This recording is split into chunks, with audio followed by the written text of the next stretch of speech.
Paano nga ba mag-transfer ng pera from land bank to own bank? So, ito ay online banking guys. So, paano nga ba? Let's go!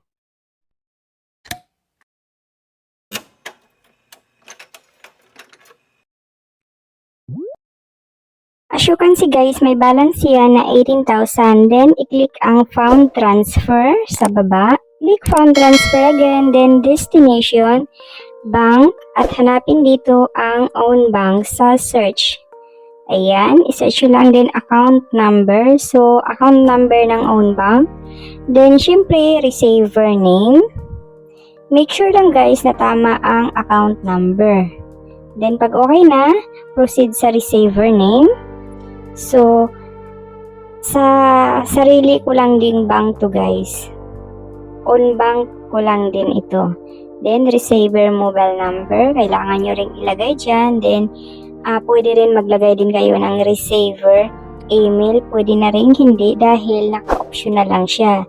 Then, pag okay na kayo, i-click ang proceed.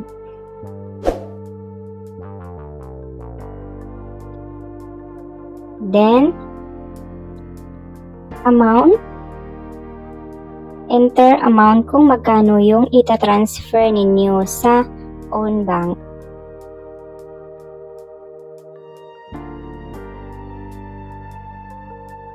Yan, magta-transfer ako ng 17,485.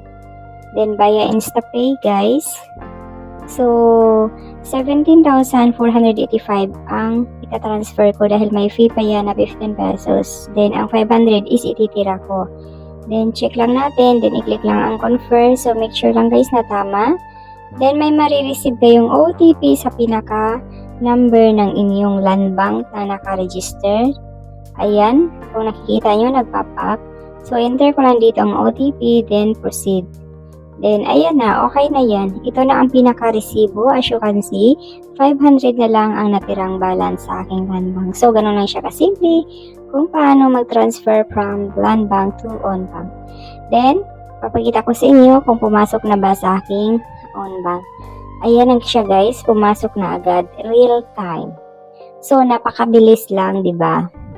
So, kung may natutunan ka sa video na to guys, please don't forget to like and subscribe and hit the notification bell na rin para updated ka sa aking mga new upload. So, may upload din ako dyan kung paano mag-open account dito sa own bank.